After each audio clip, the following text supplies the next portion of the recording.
হয়, যোৱা কিছু সময় ভবানীপুৰ সৰ্বসমষ্টিৰ ৰাইজৰ মাজত থাকি দলীয় সাংগঠনিক কাম কাজ আৰু সামাজিক কাম কাজত জড়িত হৈ আছোঁ আৰু ৰাইজেও বিচাৰে বিভিন্ন অনুষ্ঠানত আৰু এনেকৈ থাকি মোৰ ব্যক্তিগতভাৱে মোৰ অনুভৱ হৈছে যে দীৰ্ঘদিন যিহেতু আঞ্চলিক ৰাজনীতিৰ লগত জড়িত হৈ আছোঁ প্ৰায় 28টা বছৰ আৰু মই ভাবোঁ যে এইবাৰ সংসদীয় যি ৰাজনীতি নিৰ্বাচনমুখী যি ৰাজনীতি এই ৰাজনীতিত জড়িত হৈ ভবানীপুৰ সৰ্বসমষ্টিৰ পৰা মই প্ৰাৰ্থিত্ব কথা ইতিমধ্যে আমাৰ দলৰ নেতৃত্বক অৱগত কৰিছোঁ আৰু মই আশাবাদী যে আমাৰ দলৰ নেতৃত্ব মাননীয় সভাপতি অতুল বৰা ডাঙৰীয়া কাৰ্যকৰী সভাপতি কেশৱ মহন্ত ডাঙৰীয়াই প্ৰাৰ্থিত্ব সম্পৰ্কত আমাৰ প্ৰাৰ্থিত্বৰ সম্পৰ্কত এক ইতিবাচক সিদ্ধান্ত গ্ৰহণ কৰিব।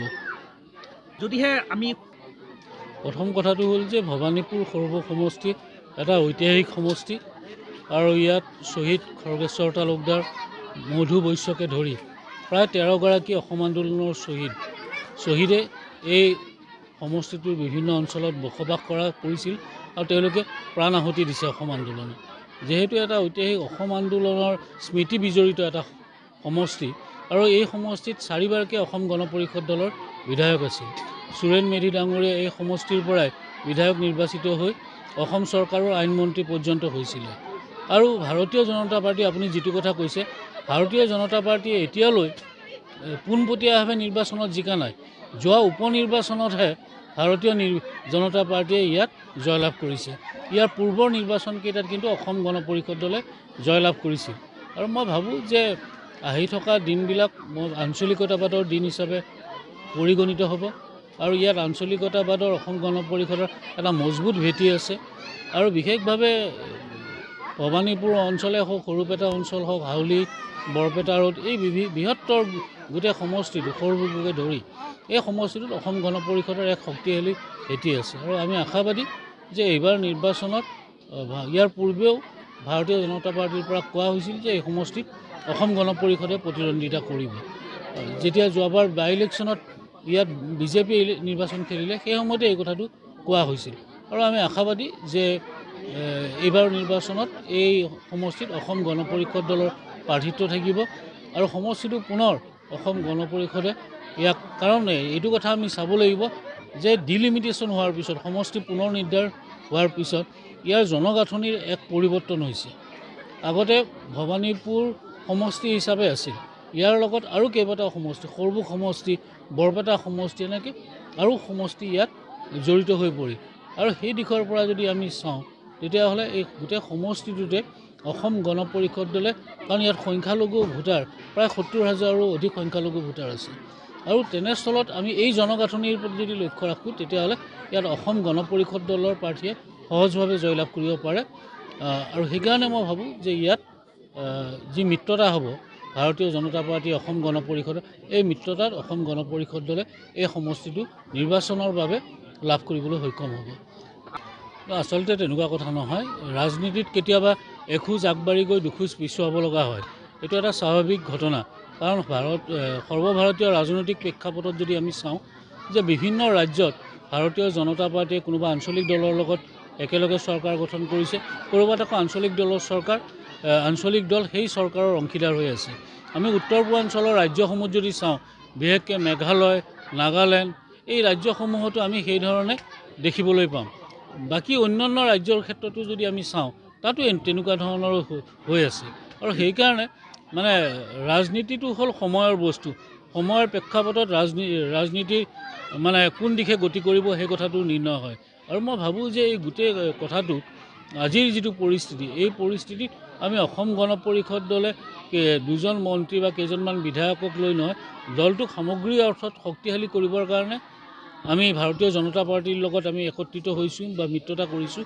তাৰ লগত এইটো কথাও আছে যে অসমৰ যিবিলাক জাতীয় বিষয় জাতীয় সমস্যা বিশেষকৈ অসমৰ খিলঞ্জীয়া মানুহৰ ভৱিষ্যত সুৰক্ষা অসমৰ সামগ্ৰিকভাৱে অৰ্থনৈতিক বিকাশ এই যিবোৰ বিষয় আছে এই বিষয়খিনিও ভাৰতীয় জনতা পাৰ্টীৰ লগত আমাৰ অসম গণ পৰিষদ দলৰ ক'ৰবাত কিছু কথাত আমাৰ মিল আছে আৰু সেইকাৰণে আমি ভাৰতীয় জনতা পাৰ্টীৰ লগত একত্ৰিতভাৱে মিত্ৰতা কৰি আমি নিৰ্বাচনত অৱতীৰ্ণ হৈছোঁ। কিন্তু এইটো কথা ঠিক যে মই আজি এইটো কথা ক'ব বিচাৰোঁ যে অহা নিৰ্বাচনত অসম গণ পৰিষদ দলে যোৱাবাৰতকৈ অধিক সংখ্যক আমাৰ সমষ্টিত প্ৰতিদ্বন্দ্বিতা কৰিব আৰু পূৰ্বতকৈ আমাৰ বিধায়কৰ সংখ্যা বৃদ্ধি পাব। আমি আচলতে চাওক, প্ৰত্যেক ৰাজনৈতিক দলৰে এটা নিজস্ব দৰ্শন বা আদৰ্শ থাকে। আমি অসম গণ পৰিষদ দল এটা ধৰ্মনিৰপেক্ষ দল। এতিয়া ভাৰতীয় জনতা পাৰ্টীৰ এটা সুকীয়া দৰ্শন আছে বা আদৰ্শ আছে, কিন্তু তাৰ অৰ্থ এইটো নহয় আমি ভাৰতীয় জনতা পাৰ্টীৰ লগত মিত্ৰতা কৰিছোঁ মানে আমাৰ যিটো ৰাজনৈতিক দৰ্শন বা আদৰ্শ তাৰ পৰা আমি পিছুৱাই আহিছোঁ। আজিও আমাৰ ধৰ্মনিৰপেক্ষ চৰিত্ৰ আমাৰ অটুট আছে। আৰু সেইকাৰণে আপোনালোকে যদি ভবানীপুৰ সমষ্টি সৰ্ব সমষ্টিৰে চায়, ইয়াত আমি বিভিন্ন ধৰণৰ যোৱা পঞ্চায়ত নিৰ্বাচনত আমি সংখ্যালঘু অধ্যুষিত অঞ্চলতো আমি ভাল ৰিজাল্ট কৰিবলৈ সক্ষম হৈছোঁ। তাৰমানে সংখ্যালঘু অঞ্চলত এতিয়াও জনসাধাৰণৰ মাজত অসম গণ পৰিষদৰ প্ৰয়োজনীয়তা আৰু প্ৰাসংগিকতা তেওঁলোকে উপলব্ধি কৰে আৰু অসম গণ পৰিষদৰ লগত থাকিলে তেওঁলোকে নিজকে নিৰাপদ বুলি অনুভৱ কৰে। তাৰ পৰা আমি অকণো আঁতৰি অহা নাই। কিন্তু তাৰ লগতে এইটো কথাও ক'ম যে আপোনালোকে জানে যে আমি আমাৰ আদৰ্শত বা নীতিত অবিচল হৈ আছোঁ কাৰণে আমি যি সময়ত কেব বা কা আন্দোলন হৈছিল সেই সময়ত আমি আমাৰ দলৰ স্থিতি আমি স্পষ্ট কৰিছোঁ। কা বলবৎ হোৱাৰ পিছতো আমি উচ্চতম ন্যায়ালয়ত আমাৰ দলৰ তৰফৰ পৰা শপতনামা দাখিল কৰা হৈছে, আমি তাৰ বিৰোধিতা কৰিছোঁ। আমি আমাৰ নিজৰ স্থিতিত স্পষ্ট হৈ আছোঁ। আমি আমাৰ ধৰ্মনিৰপেক্ষতা যিটো চৰিত্ৰ আমাৰ দলৰ, এই চৰিত্ৰৰ লগত কোনো দিনে আমি আপোচ কৰা নাই আৰু ভৱিষ্যতলৈ আমি আপোচ নকৰোঁ। কিন্তু এই তেখেতে আমাৰ কা অধ্যাদেশক আইনত পৰিণত কৰাত কিন্তু সংসদত তেওঁ সমৰ্থন জনাইছিল। আমি যিহেতু মিত্ৰতাত আমি আছিলোঁ, মিত্ৰতাত থাকিলে কিছুমান মিত্ৰতা ধৰ্ম ৰক্ষা কৰি কিছু কথা চলিবলগীয়া হয়। কিন্তু তাৰ সমানে সমানে আমি একেধৰণে কিন্তু উচ্চতম ন্যায়ালয়ত কাৰ বিৰোধিতা কৰিও আমি ইতিমধ্যে আমাৰ দলৰ তৰফৰ পৰা আমি শপতনামা দাখিল কৰা হৈছে, যিটো কেছ ইতিমধ্যে উচ্চতম ন্যায়ালয়ত বৰ্তমানেও চলি আছে। ক্ষেত্ৰত আপুনি কিবা ক'ব নেকি? নহয়, কংগ্ৰেছটোৰ যে আজিৰ তাৰিখত অসমত কোনো অস্তিত্ব নাই সেই কথাটো কংগ্ৰেছে নিজে প্ৰতিপন্ন কৰিছে, আনে প্ৰতিপন্ন কৰিব নালাগে। ভাৰতীয় জনতা পাৰ্টি, অসম গণ পৰিষদ, আমি এই দলবিলাকে কংগ্ৰেছৰ আজিৰ অস্তিত্বৰ কথা ক'ব নালাগে। সেই কথা কংগ্ৰেছে নিজে প্ৰতিপন্ন কৰিছে। গৌৰৱ গগৈ APCCৰ প্ৰেছিডেণ্ট হোৱাৰ পিছত কংগ্ৰেছৰ অৱস্থা কি হ'ল সেই কথা গৌৰৱ গগৈকে বা কংগ্ৰেছ দলে নিজে অনুধাৱন কৰা উচিত। আজি ভূপেন বৰাই কংগ্ৰেছ দল এৰিছে, যিগৰাকী প্ৰদেশ কংগ্ৰেছৰ সভাপতি আছিলে, পূৰ্বৰ বিধায়ক আছিলে। ইয়াৰ দ্বাৰা এইটো কথা প্ৰমাণিত হৈছে যে কংগ্ৰেছৰ প্ৰতি খুদ কংগ্ৰেছীসকলৰে বৰ্তমানৰ নেতৃত্বৰ প্ৰতি আস্থা নাই, বিশ্বাস নাই, আৰু যাৰ কাৰণে সেইসকলে দল ত্যাগ কৰিছে। আৰু তেওঁলোকে এই কথাও বিশ্বাস কৰিছে যে অসম গণ পৰিষদ, ভাৰতীয় জনতা পাৰ্টি এই মিত্ৰজোঁটৰ জৰিয়তে অসমৰ সৰ্বাংগীন উন্নয়ন সম্ভৱ। ডক্টৰ হিমন্ত বিশ্ব শৰ্মাৰ নেতৃত্বত পৰৱৰ্তী যিখন চৰকাৰ হ'ব, এই চৰকাৰখনে নিশ্চিতভাৱে অসমৰ সামগ্ৰিক উন্নয়ন, অসমৰ সকলো ৰাইজৰ সম উন্নয়ন আৰু সম বিকাশত সদায় গুৰুত্ব প্ৰদান কৰি আহিছে। আৰু অসমক গ্ৰাম্য অৰ্থনীতিৰ পৰা আমি সামগ্ৰিকভাৱে অৰ্থনৈতিকভাৱে শক্তিশালী কৰিব পাৰিলেহে আমাৰ ৰাজ্যখনক আমি আৰু অধিক আগবঢ়াই নিবলৈ সক্ষম হওঁ।